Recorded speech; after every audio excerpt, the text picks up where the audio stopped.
What's up, y'all? Welcome to the BreakEFX podcast episode. What are we, 16 right now? Episode 16. Yes, with the Queens part 2. Hey, Toby, where you at? I want to see your face. I'm coming. Yes. Thank you all for tuning in. If you haven't already, hit the like and subscribe button down below. And always join us every week for our journey. The last few weeks we have been doing a couple of just like fun episodes and just messing around and just trying to keep, the energy in the community going. And this week we are jumping right back into the history and talking some real serious stuff. And I'm super, super excited about this. Woo! Yes. Yes. Yes. Let's do introductions. Ladies, thank you for joining us. I think up top, let's go with Elise first. Give us a little short introduction, if you could. How short? No, just give us an introduction for yourself. Go ahead, take your time.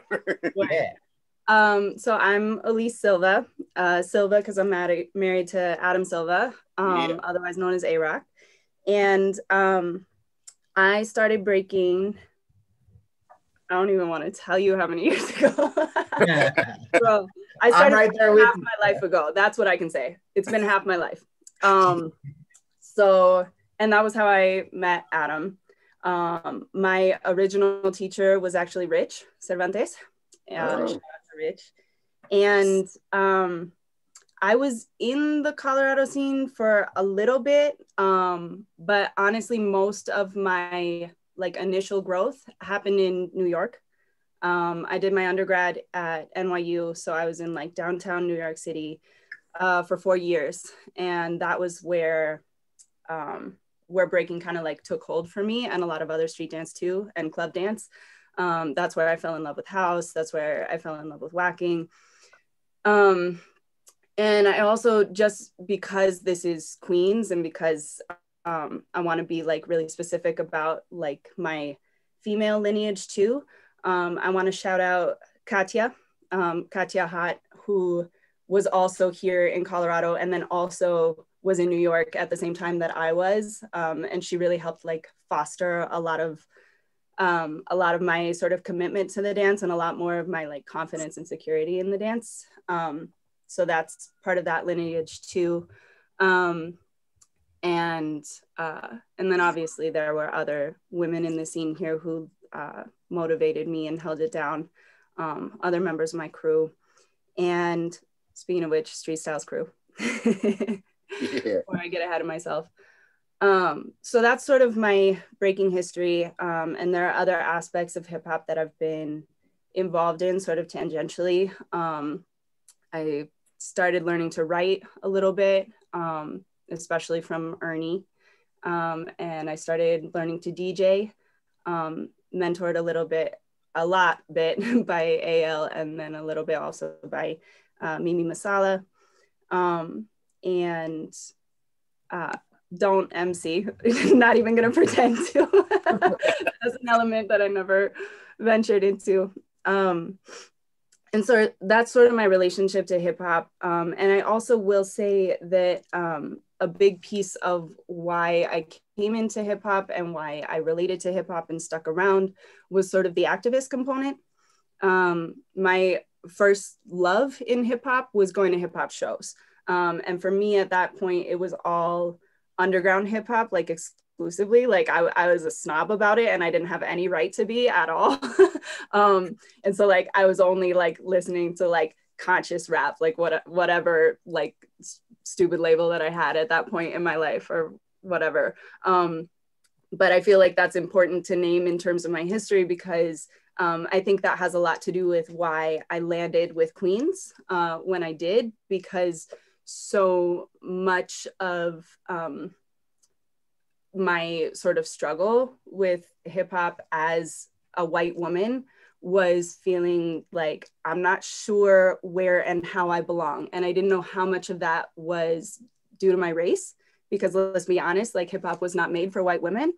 And I respect come as you are and we accept everybody and that's word and that's peace, but hip hop was not made for white women. And so I didn't know how much of that was about being a guest in a culture racially or being excluded from a culture based on my gender.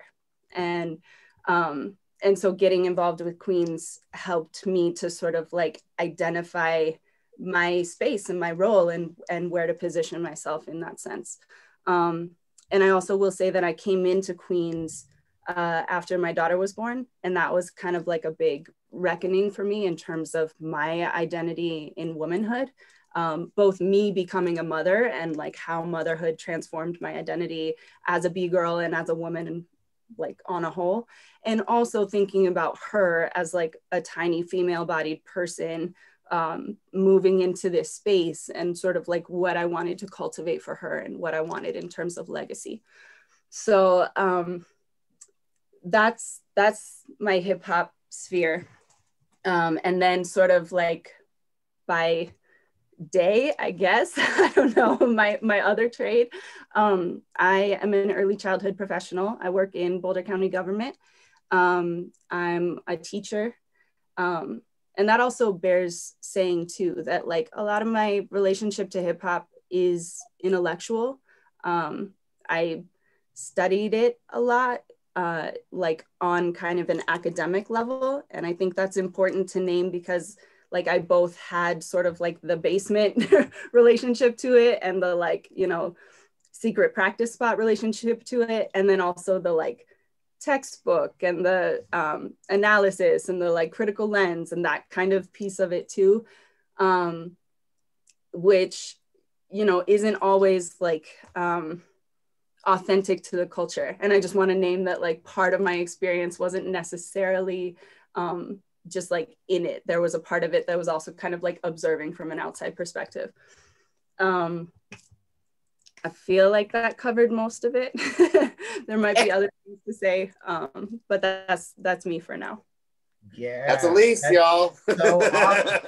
Yeah, and yes, that's so cool that you put it like, you know, you have the alter egos, right? But I always put it like when I'm at work, like this is my Clark Kent. Yeah. And then when I'm, you know, doing my hip hop thing, that's me Superman, you know?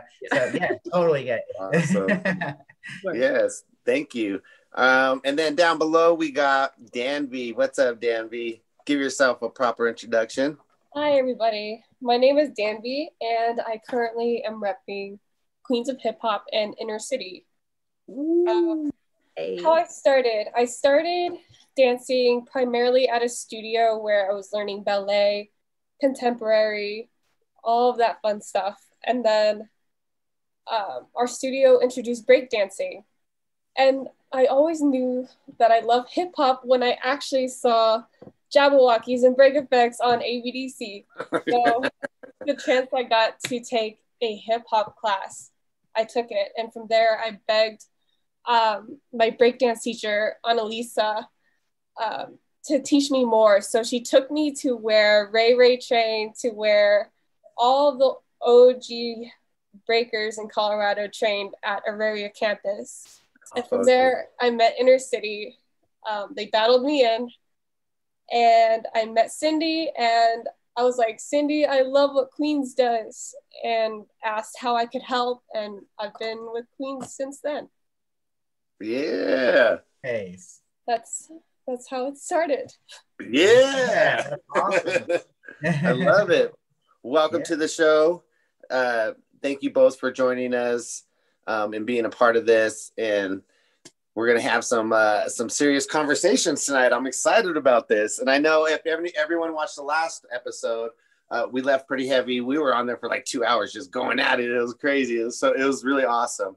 A lot of good stuff there. And if you are watching on the live, hit up the chat. We will give you some shout outs. Yes. So, shout out to Psych One, Killing Fields. Oh, yeah. Shout out to Troy Burrell. They're already in there sending love to y'all. Yeah. So, let's just get into some heavy conversation. And I think we wanted to leave to start where we left off. And the last place we left off was talking about creating safe space and environment for women in hip hop and all elements. And I know there was a lot of heavy conversation there. And since then, it's, and, you know, in the notes here too, that I was sent to me about, you know, our conversation tonight is about, you know, creating the safe space for women in hip hop in all elements, and the role men play in educating other men regarding this issue. And since then, we've actually ran into some issues with some of our young men, and it made us realize some things on our part of like how we have to move, and how we've probably, you know, should really start analyzing what is going on around them, and what are we doing around them as well, you know, and how are we presenting hip hop to them. So first, before we start that, thank you, because that conversation led to a lot of things changing around us, and a lot of awareness around us, and like what is going on with these boys, and, you know, how are they, what are their influences besides us too, what else is influencing their life, you know, to create who they're going to be. So I'm going to let y'all kind of just go. And this is, you know, like open conversation. It's conversation that's needed. And I know that there have been other platforms talking about this. I know on Instagram, there have been some people holding conversations about this, and it's just conversation that is needed to be had, you know, and it's serious, and it's uncomfortable, you know, sometimes for people, because they're just like, you know, they just don't want to talk about it or deal with it, but that's what we're here to do. So let's get started. Whoever wants to take reign, go ahead. Thoughts, feelings. Yeah. I can say something super quick. First, I'd like to acknowledge Epi. Thank you for saying that hearing what we had to say shifted how you now are thinking about the whole situation.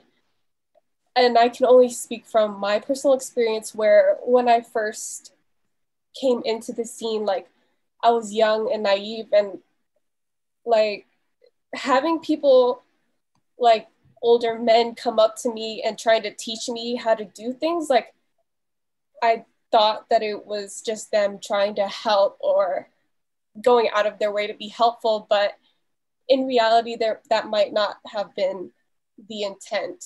And coming from a super naive perspective back then, like I could see how it could be taken into something completely different and completely negative. So I really appreciate you coming out to say that that has shifted how you now act or will act when in those situations again. Yeah, you know, I think that me and Epi had a conversation about it, because we are mentoring 7, 8 boys, and we are going to be going through their adolescence, pre-teen stage here soon. And, you know, it's our responsibility as their role models to kind of, you know, be the ones to mentor and show them how to respect women, and just, you know, take on older brother figure, but also, you know, yeah, it definitely, you know, it's so crazy that we actually ran into this situation, and now we have to start thinking about that sooner than later. Yeah, I would echo that. I mean, it's really beautiful and important to hear you both reflecting individually, especially because, well, like on 2 counts, really. Like one of the biggest calls is just like, listen to women, listen to survivors, like hear us, you know, and believe us.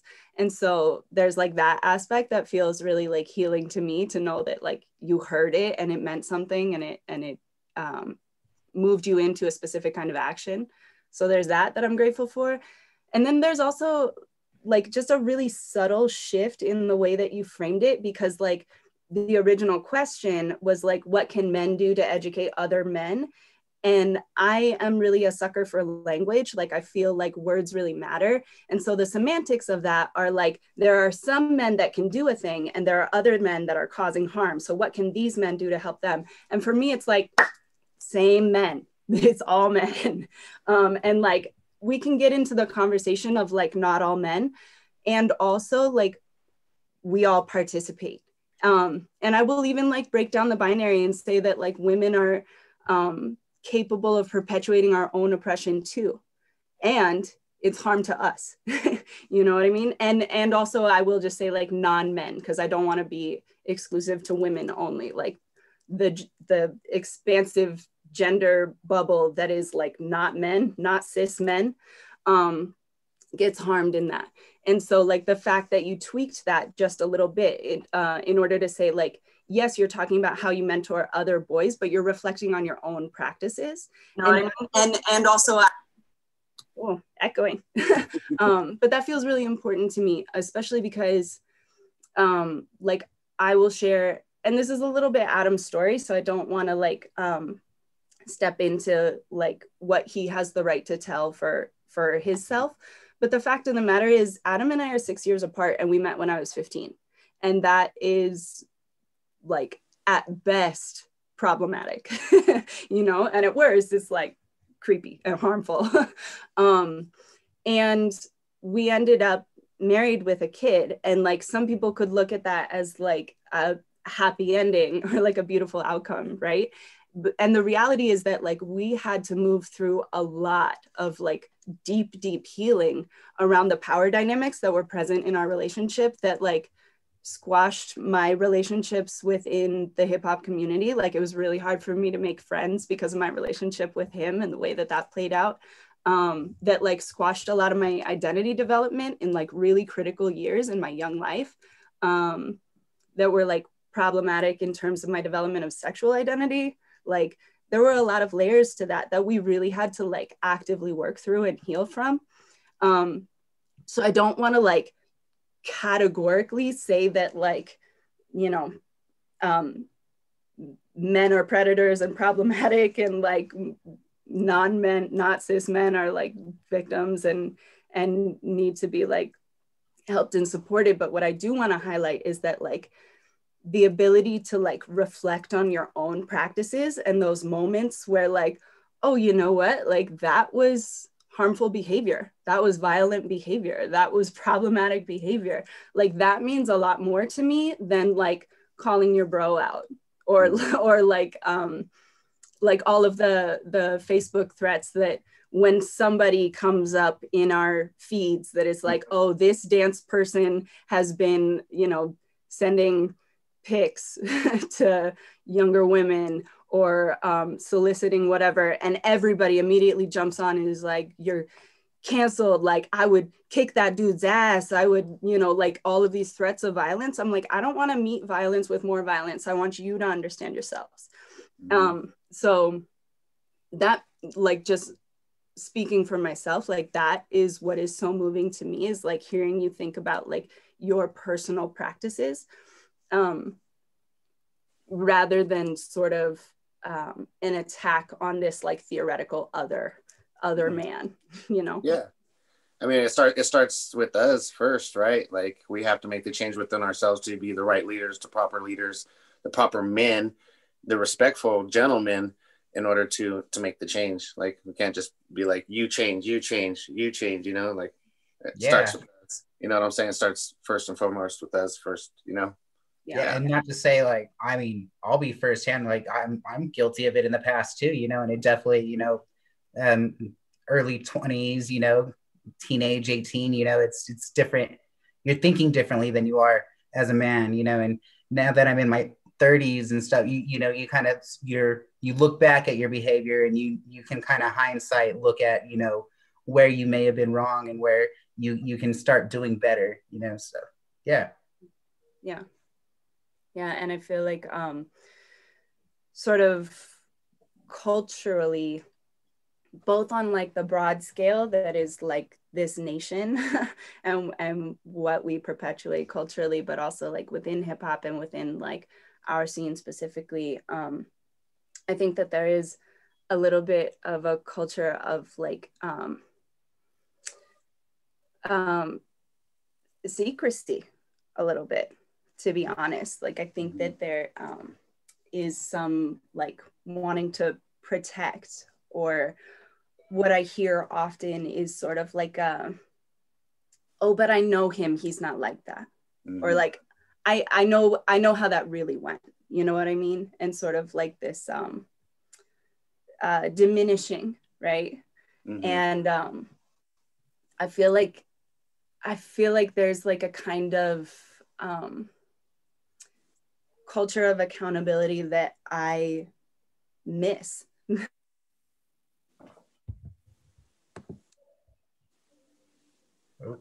I think she froze a little bit. Yeah.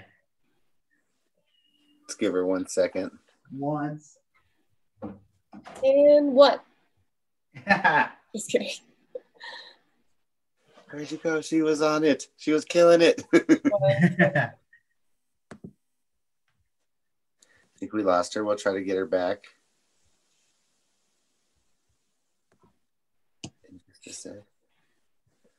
I think we're good on our end. It's sick freeze though. Yeah. I don't know what to do with my hands. I don't know what to do with my hand. Until we get her back. Okay, Toby, keep an eye out for her.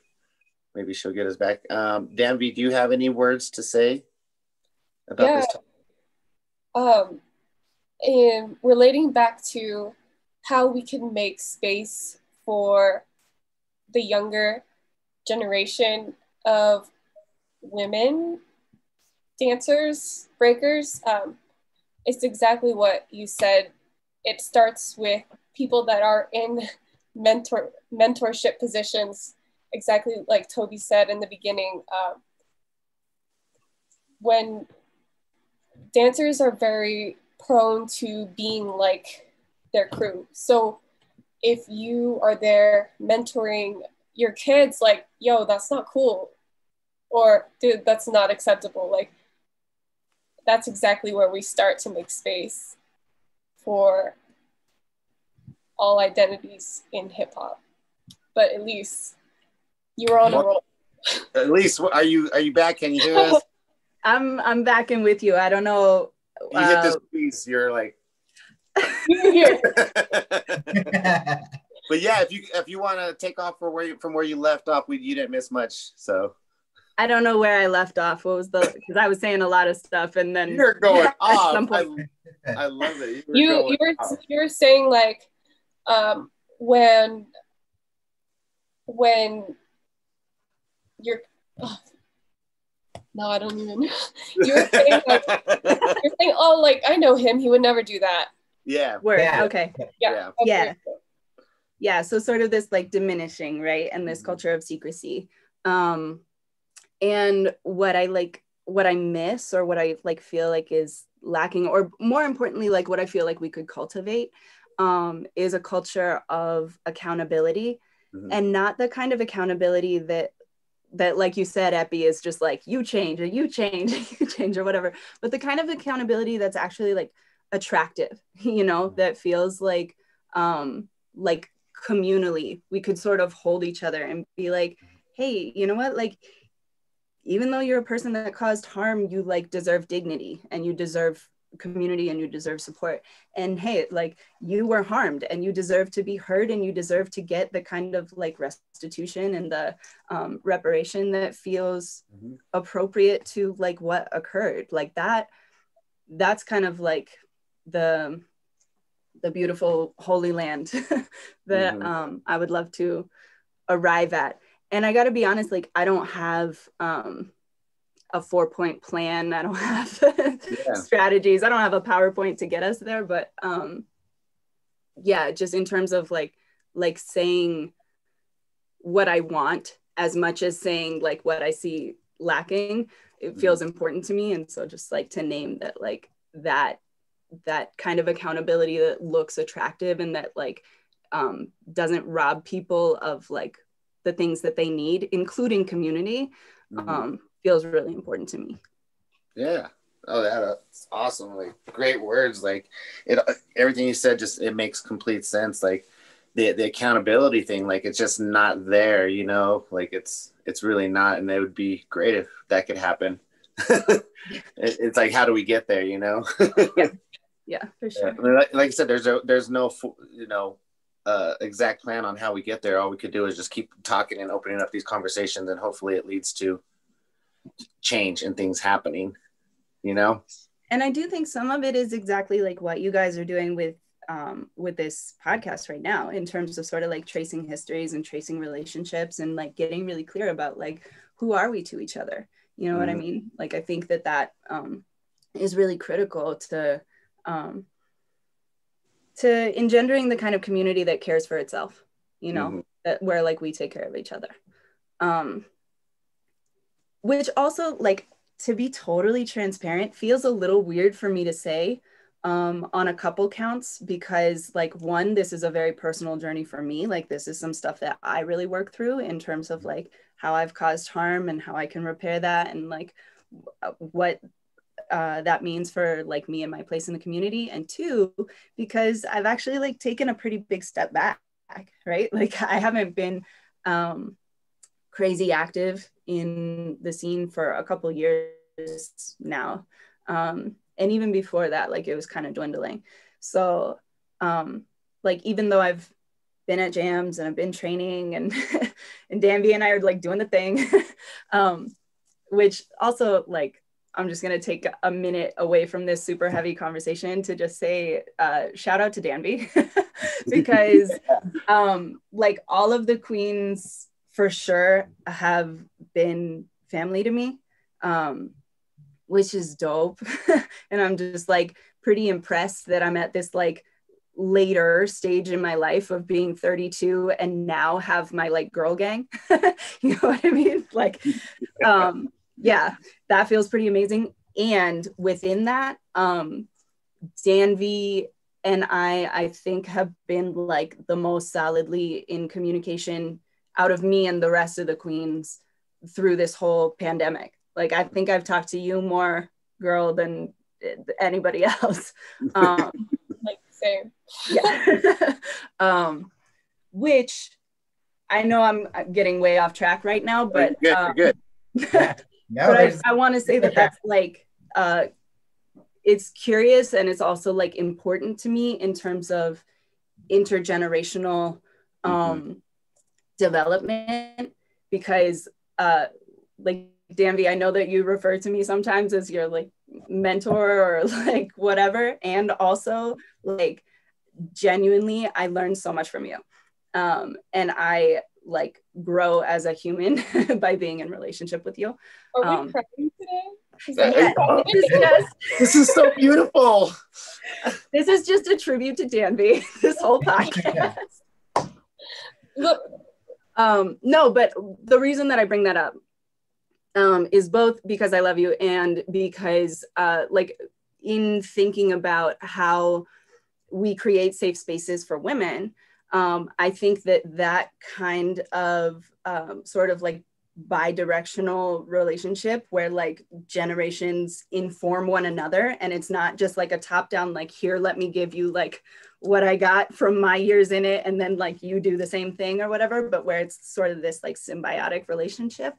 I think that's a big part of it, where like young women, young non-cis men can be like in relationship and in affinity with one another in sort of like a mutually supportive kind of community, in a mutually supportive space. Yes, absolutely. Yeah, absolutely. Awesome. Like, speaking on that, I think that's like the perfect example of how important, the importance of having like women that represent, that are in our scene. Because when I first started, I really did not have anybody that I felt safe to be with. You know what I mean? Like, just to be with, but not be with. You know what I mean? Yeah. I didn't have anyone to look up to, or a woman to train with, like how I wanted to train with. And looking into Queens, like, I can confidently say that I learned something from each and every Queens member, whether it be about hip hop or just life in general. Yep. And that's like, obviously, you know, my love for you runs so deep, but I'm also eternally grateful for Queens just because of the foundation like it has set in place for future women dancers. Yep. Absolutely. I mean, when we talk about creating safe places, like, y'all have created the safest place for women, you know, like y'all really have, you know, like you've led the way. Now the rest of us just need to follow that. Yeah. And for me, I see a lot of women like belittle each other or take each other down. And you guys are all pretty much from other crews. But you guys still empower each other and make each other better and, want each other to evolve, which is just so powerful, because You don't see that. yeah, you don't see that even between other men within crews, it's so tribal, so turf, that there's no alliance like what you guys have built. That's amazing, what the Queens is and what you guys are. Yeah. Word. And like, I also would say that for me personally, and really like all I can speak to is my journey. Like I would never sort of say that like any experience is universal to all women or all female dancers or even all white women or whatever. But there are like patterns and there are trends that I notice, you know what I mean? And so like, I can only speak from my experience and sort of like the experiences that others have shared with me that like, oh, I relate to that. But from my experience, that particular evolution into like supporting one another and like breaking down sort of the tribalism of it, that was not immediate for me. Like, I think I very much came into the scene, and some of this is like who I learned from, right? Like, Adam's pretty committed to like traditionalism, which like shout out foundation, like, Sure, like absolutely. Yeah, we should. And also, I think that. Oh no. She froze again. No. It was getting good too. I was like, I was going to get my popcorn. Well, we know she's a B girl because she's hitting freezes all during the podcast. Yes. I love it. Yeah. There you are. There you are. Back again. I am just trying to keep you on your toes. Yeah, but no, just to say that like that was an evolution for me because I think in the beginning, I had no place to do this. I was still such a beginner, but I had such a mentality of like, there's one way to do it and that's not it. So shade to you. And I think that happened a lot with other women because that was a way for me to credential myself to men, to like legitimize myself, to be like, oh, I'm not just like that girl, that like groupie girl, whatever, like just because he's my boyfriend at the time, whatever, like I'm legit here, I belong here. And part of the way for me to do that was to sort of like talk down about other women, to like talk shit and be competitive in that way, which is interesting because I think that created like a narrative about myself that I didn't have for me. Like I came to find out like years later that other women in the scene found me like intimidating, which was so weird to me because I was like, I am the most insecure.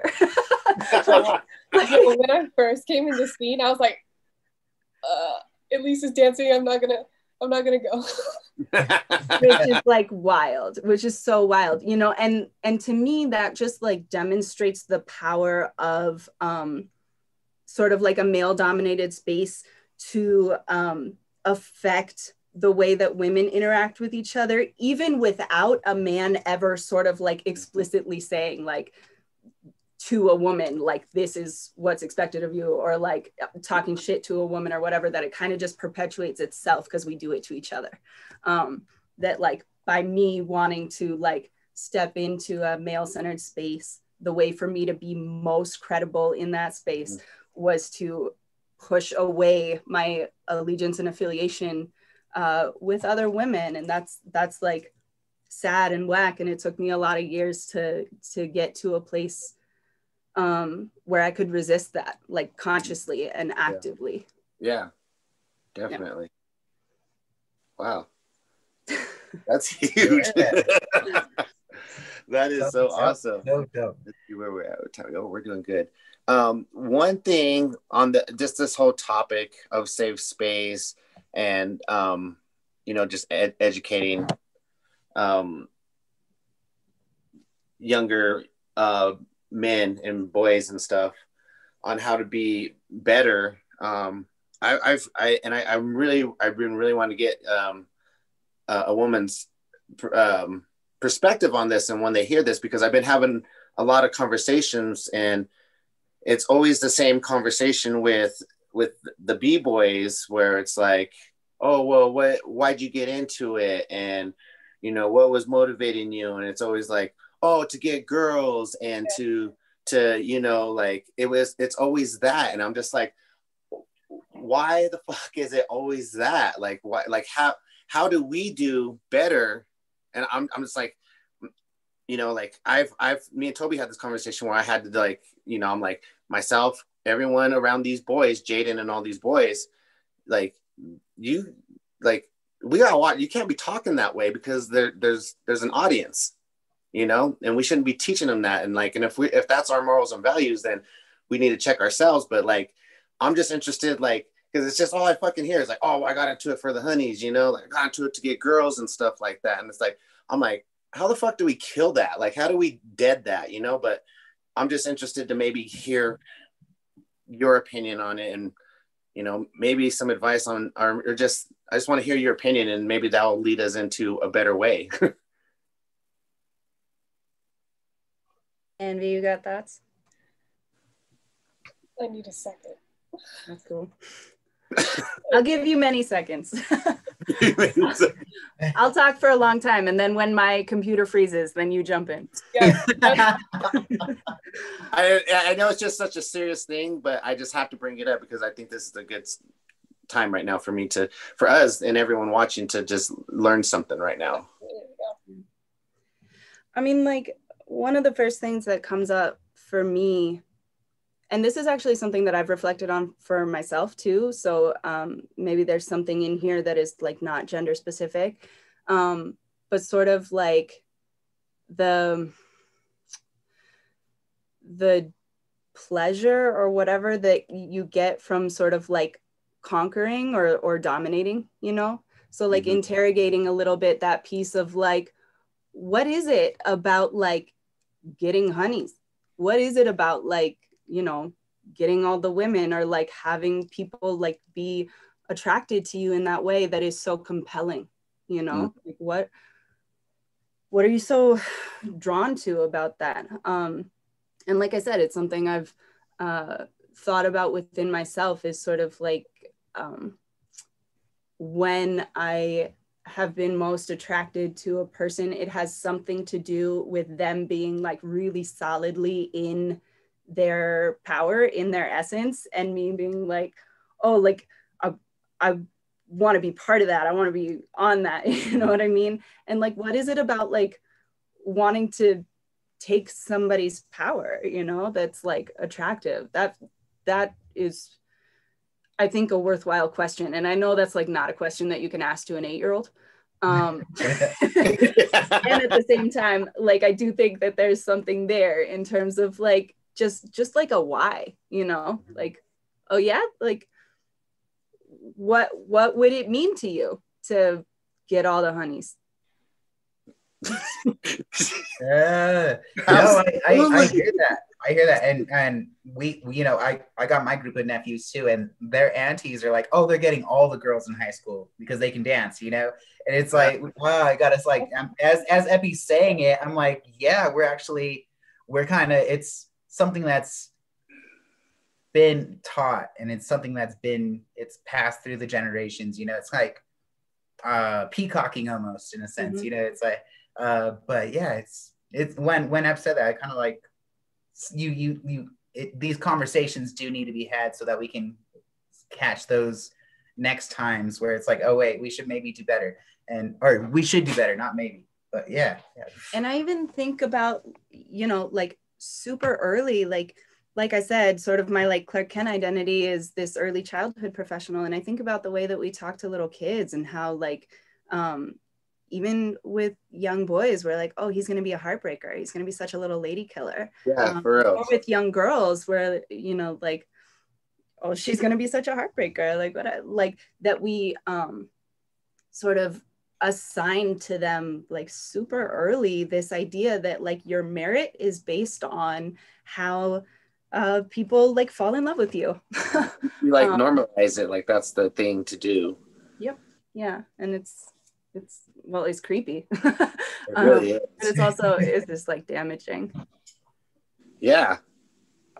Danby, it sets standards and expectations that they have to uphold. And yeah, I mean, I could even hear it like when I was being brought up, you know, like, oh, you know, you're another one, or oh, this, you know, like kind of just, you know, the teasing, but it's to a point where it gets abusive. Yeah, I feel that. Yeah. Danby, got any thoughts? Yeah. Initially, like when I first heard your question, like I immediately thought, okay, you got the girl, now what? And that makes me want to ask educators as yourselves, like, if you had a student that was only interested in this culture just to get honeys, where's your incentive to continue to teach them? Like, because we all know that hip hop takes a lot of time, a lot of practice, a lot of dedication. So where does that lie with you? Like, when do you know when to give all of your energy to your students or to not? And we lost it. No, that's great. No, keep going. We'll get her back on. There she is. Hey. Hey. Yeah, no, that's a great question. Like, you know, like when do we stop, or like, and that's my, I think for me personally, where I'm at is, we have a couple 9-year-olds, who, or have been, you know, from other outside friends and stuff, exposed to like, you know, material that they shouldn't be watching and stuff. You know what I'm saying? And it's really me realizing now that it's like, I got to do better. I got to like, it takes more, like, cause they're going to have so many other influences from their peers, right. You know? So like, how do we balance out, you know, that negative stuff that they're being influenced and then giving them the positive stuff, you know, and that's where I'm personally just like, wow, okay.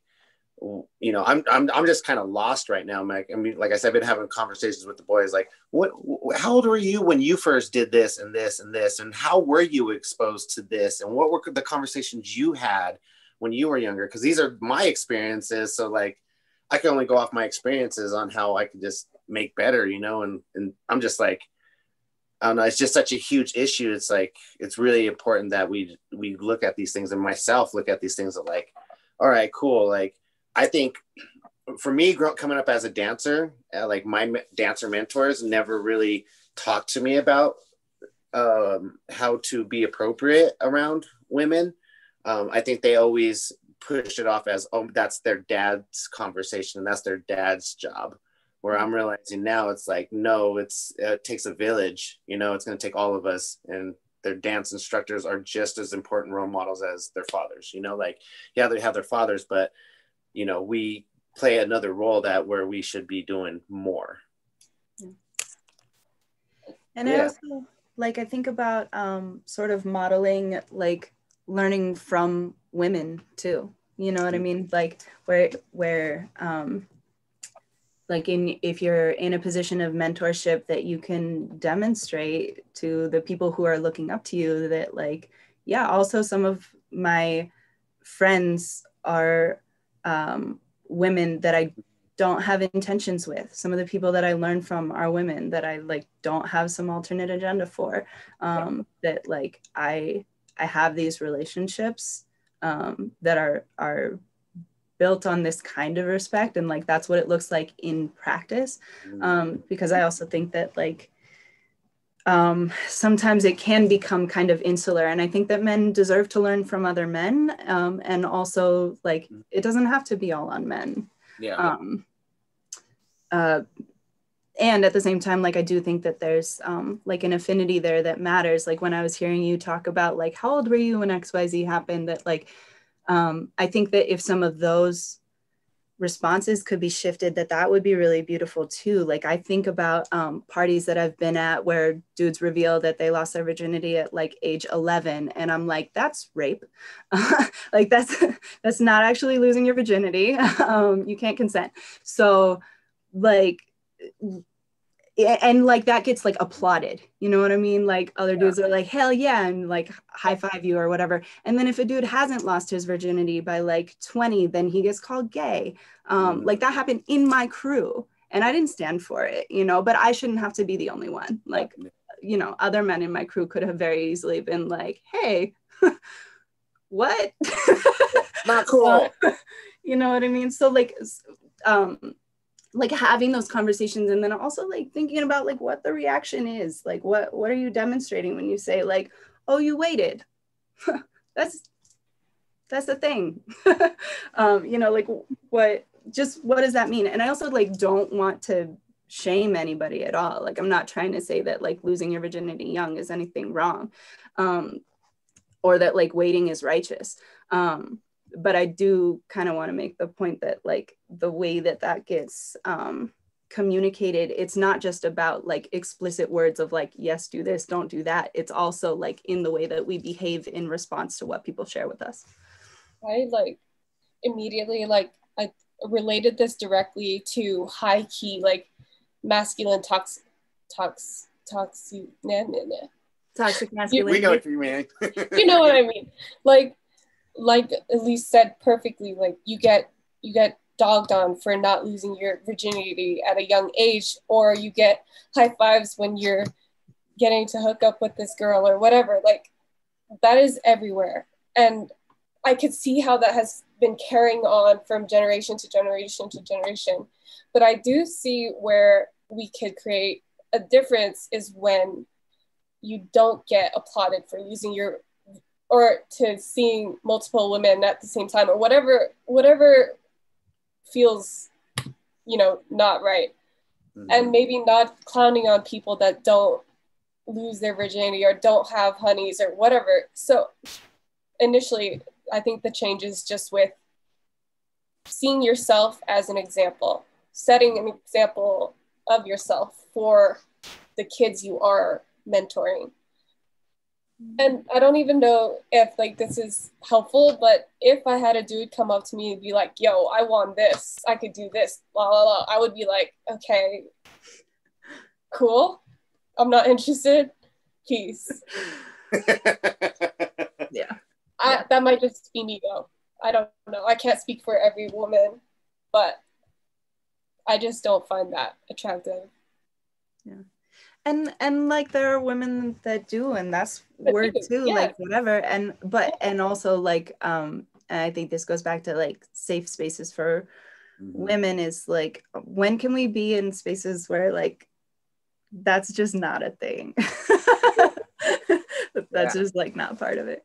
And like I also this is kind of on a different topic, but like when I think about, or when I hear people talking about like collectively sort of like the level of B-girls either in this country or abroad or whatever, I'm a little bit like unwilling to have that conversation if we're not also having the conversation about like why we get shut out and why we leave early and why we're like not just down to learn from anybody.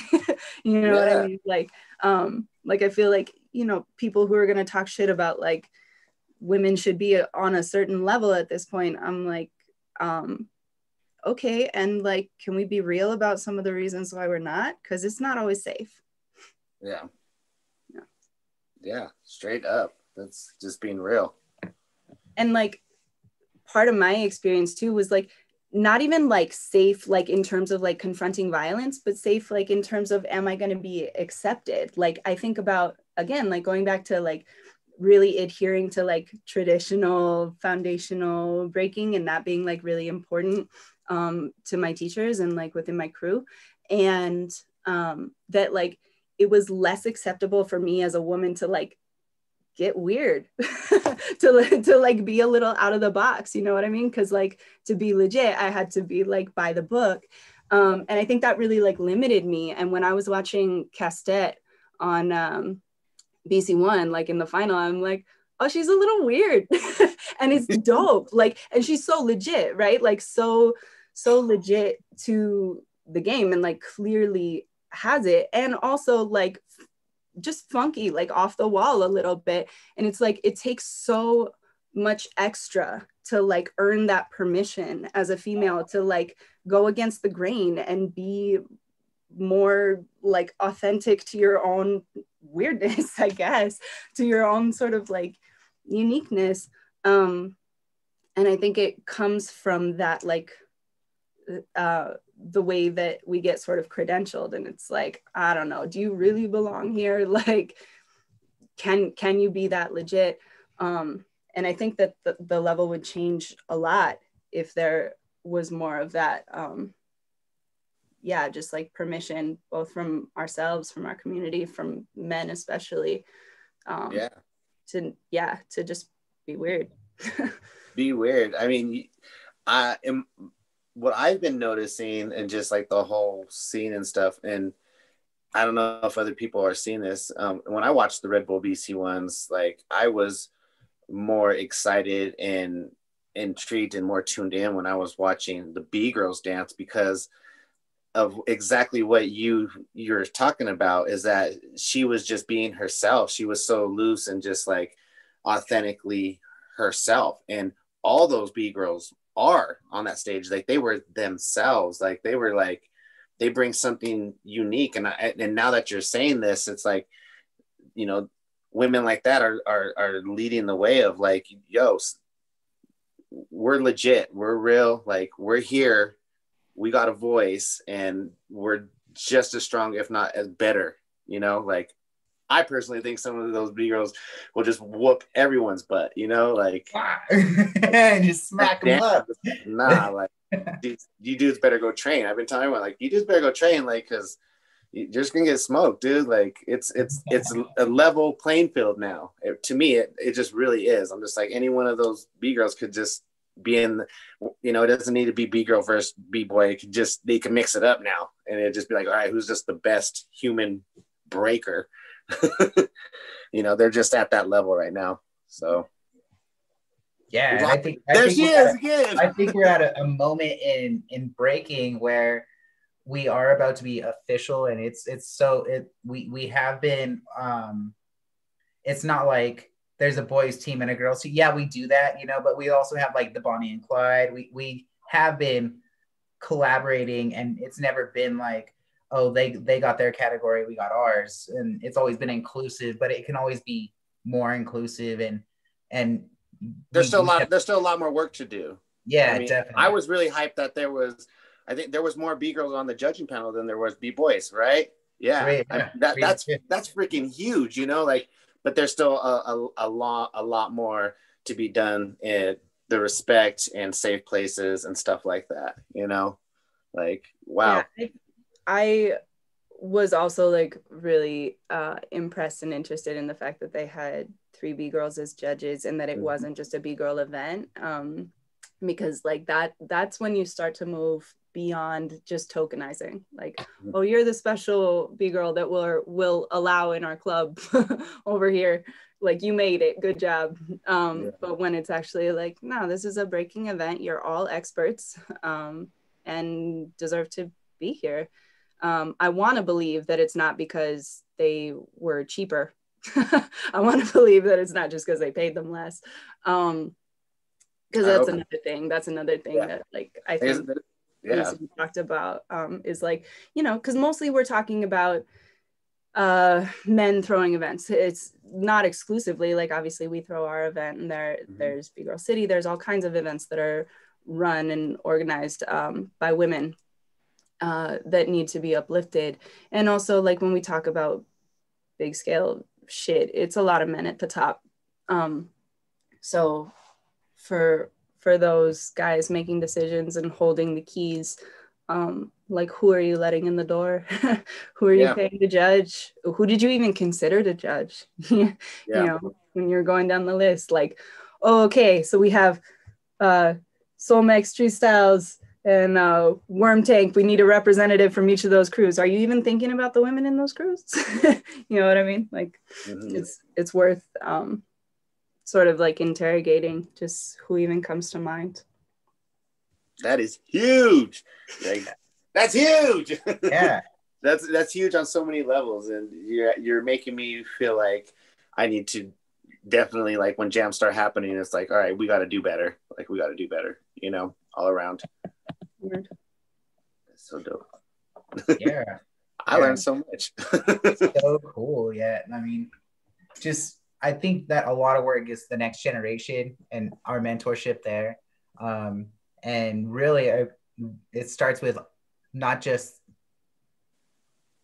the places where we practice, but also, you know, at home and when we're just being boys and, you know, actually, you know, calling each other out and be like, hey, that's not cool. Even if you're that guy, you know, like, hey, that's, you know, it's sometimes hard to be that downer, but sometimes you gotta just adjust, not correct, but adjust some things so that they can eventually align. But yeah, it's really hard too, because you got the older gen and sometimes you can't teach old dogs new tricks, you know. So there's a lot to like what we're saying. There's a lot of work to be done, but I'm glad that we're having these kind of conversations and that it's not something that we would ever bring up on the sideline. You know, it's something that, you know, at the jam, like, we just have these conversations. Yeah. You know, like, that's not usually the conversation for sure. It's it makes me really happy to hear that this is something that you are actively thinking about. And I could say, like, 5 or 10 years ago, that wasn't even a topic. Like, legit, it was not even a topic. So, like, again, it wasn't even a thought in my head, like, for real. Like, honestly, it's just being a male. Like, 5-10 years ago, I was a total complete different person. It's just like learning experiences, going through everything that I went through and having to go through to learn to be just a better person in who I am, you know. And it's like right now, it's like it's just how do we fix things around us? How do we do better, you know? Like, and I think I think a lot of our generation now that are having these topics of conversation, we're just a lot more mature than we were 5 years ago. Like 5 years ago, we probably wouldn't. We were still like about, you know, circles and hype and battles and training. We weren't thinking community and how do we better ourselves and better people around us. You know, we're just we're a mature version of who we were. You know, like there's people, there's dancers, young dancers right now that are 20 years old, you know, like young, we were, who are maybe shy or uncomfortable to even have these conversations. And hopefully if they're watching, it opens up them to do what we're doing right now. And everything in its time. Like I am not too proud to say that I'm like wildly unfinished. You know, I can only hope that like in the next 10 years, I will have changed as much as I've changed in the last 10 years. Like we're all where we are. And that's all right. Like, I know that I had my like own self-concept and my like worldview shattered after Lila was born. And so like, you know, stuff just changes and stuff changes you. Like I remember, I think it was just before I got pregnant, maybe, I don't even remember. But I wrote like mini blog post about girl props. And I got so many women, so many B-girls responding to me being like, thank you for writing this. A lot of this really resonates. I feel that, I hear that. Like, oh no, Elise, you're on a roll. Been on a roll all night. Do we all freeze and freak everyone out at home? Just we're back, people. We freeze, and when she starts talking, we freeze. Yo, I want to shout out to B-Boy Slinky, Utah, Blow Up Kings. Oh, he's up in the chats, huh? Yeah, he's you know, giving us love. He says he agrees 1,000% with everything, you know, that we've been discussing. So thank you for tuning in, my boy. Love you, Slinky. You're one hilarious dude. Yeah. Yeah, well, she is out of there. There she is. And she's back. And she's back, y'all. And she's gone. And she's back again. I wonder if it's actually Zoom being like, Elise, you talk too much. They're like, she's gonna pass out. Cut her off so she can breathe. All right, let her back in. She's turning pink. This is pretty important. Stop the films. Oh, wow. So awesome. We have had some really great conversation. Everything that was on the list to talk about, we ended up talking about anyways, about being better mentors. How do we do it? I think there was, I mean, if you want to talk about it, like just your overall feeling about the scene here in Colorado when it comes to, let me see. Just want to make sure this is correct. See, the B-girl scene here in Colorado and nationally. You have any thoughts? What can we Andy, do? I'm not allowed to talk. It kicks me off. I mean, let's start with here at home, like the Colorado B-girl scene. Where's it at? What can we do to get it to where it should be? I mean, there's just not enough B-girls. We have like a few in every city, but not enough. Like, just recalling back to our last Queens of Hip-Hop event, we didn't have enough B-girls to sign up for the B-girl battle, you know what I mean? But when I do travel outside of Colorado, where there is a bigger B-girl population, like there is no fail into experiencing that energy, that vibrant, like we are here energy, like you were speaking of before. Elise? Yeah, and like some of that feels specific to the geography, like, you know, thinking about like me being in New York, it's like I'm a hot minute away from every single practice, whereas here, like if I want to train with Rose, Latoya, and Towsley, I have to drive an hour and a half or like I'm gonna drive more than I'm gonna train. You know what I mean? And I'm a mom. Like, you know, just sort of like the realities of it are sad and hard, and I know that I'm not the only person who feels that, because over the last 10 years since I came home from New York, the number of times that we have tried to start a Facebook group specifically for B-girl sessions, like I can't even count. Like it's so many, and it's like a constant effort. Like we're always out here trying to organize ourselves. And like there are just some things about like the logistics of it that are hard, and like that's sad. But I also think that there is something like particular to this pandemic moment that I think has like switched some stuff for people. And this is only like my observation from the outside, and also a little bit of what I'm feeling too, which is like I have the opportunity to like move and experience my body breaking in a way that I know is like not going to be witnessed and not going to be judged, and that there's a certain kind of like freedom in that, and just like liberation in that, that I love it. Well, I know what she's saying though, like of just we're in a moment right now where dancers could really like tap into who they are, because there isn't the pressure of shows and battles and performances and just all that stuff. It's not around. It's really more personal, more intimate. And I noticed that with myself, is just dancing alone, I'm really finding more of a voice and more of courage and more of like a self-identity as a dancer, when just because of the times we're in. It's like kind of like she's saying, you know, you're just kind of put in a position where you have to dig deep within yourself because you love dance, and then you're finding this new love for it. Keep going. I was just piggybacking off of you. You're good. You probably said it all. But I was just gonna say that like something about that maybe is affecting women in particular. Like I've noticed like towel training in a really different way. I've noticed like rows, like, oh my God, just like in the lab all day, every day. I have felt it from Alex Marquez. I've felt it in myself. So I wouldn't be surprised if that's like affecting women in particular, in terms of like I said, like just the freedom to be more of ourselves, the freedom to be more weird or whatever it is, whatever we're most identifying with. Weird. I love weird. Love it. Yeah. Just be weird, y'all. Yeah. Dance weird.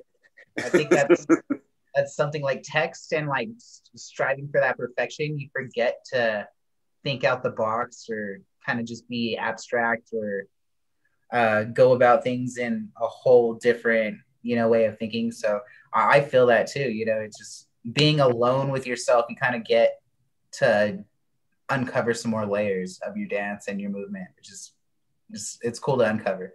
Yeah, for sure. Yeah. See, we've been about an hour. Oh, see, we're over an hour. What? So awesome. Is there any other things y'all would want to like talk about or you want to say to the viewers? Y'all always pull in a good little crowd.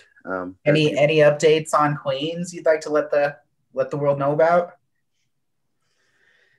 Oh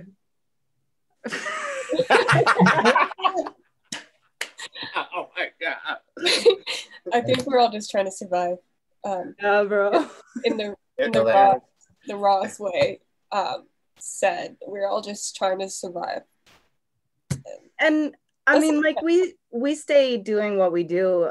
Toby and I were talking before we got on here about how like we've contracted with this organization, Think 360 Arts, where we do programs right now totally virtually in schools and other institutions to reach kids. So like we're doing classes for little bitty kids through the libraries. We're doing, I know like April Fresh and Cindy just wrapped up a middle school program on writing. Like we stay doing what we do, and also like legit, we're just trying to make it. We're trying to survive. No, that's super dope that y'all still moving with the times and adapting to the situation. When this, however far along down this line is, like when, we are able to get back together, like just like we will all be able to make moves together. And now until then, it's just like keep chipping away these conversations, keep doing the self work, and hopefully that changes everyone and inspires everyone around to do the same. Word. Yeah. Yes. Any last words, Danby? Yes. Any last words? Yo, this made me feel like really excited for what is to come. Like I know when we all get to see each other again, it'll be so joyous. Like the whole scene is gonna be on a fucking wave, you know what I mean? Like I'm so looking forward to that. Thank you so much for having us. Yeah, of course. We love y'all. We love everything you guys stand for and do. And our goal right now is just to keep conversations like this open and keep connection. Right now, I think connection with each other is just really, really huge. In one of our episodes, like a week or two ago, we talked about checking in on your friends. And this is just a constant reminder, everyone watching, like, check in on your friends, y'all. Like, don't be the jerk who's like, oh, they never hit me up, so I'm not going to hit them up. Sometimes it takes us being the bigger person and making that phone call and going out of our way to do things and just make sure that our friends are all right. Like inspire communication and just spread the love, y'all. Like, we're all going to get through this. And like you said, when we do, meet up again, it's going to be a crazy wave. And hopefully we build these bonds and connections with each other now the way we can, so that when we come together, that's just so strong and powerful. Yes. Anything else, anyone? No? Thank y'all. Thank you, Queens. On your Friday night. Thank you for taking time out of your Friday night. We truly appreciate it. Yes, thank you so everyone. much. Yeah, so much to be taken from here and so much to start practicing, you know, and I hope everyone that tunes in just, you know, find something that they can identify with and maybe work on and, you know, help that next generation. You know, that's really what it is the kids, this future. You know, we've had our time, you know, and it's really about giving back to the next gen. I feel Yes, y'all. Well, again, thank y'all for tuning in. Tomorrow night we're actually, I think the next few weeks we're doing double headers. Tomorrow night we have Chase on here. So we're gonna do Chase and give his origin story and talk about that. And I know that we just have a crazy lineup after the new year that's just gonna get crazy. I think it's just gonna be, a lot of people are gonna be on here. And again, thanks for everyone tuning in. We love y'all. Peace. I think he's gonna play some music. I don't know.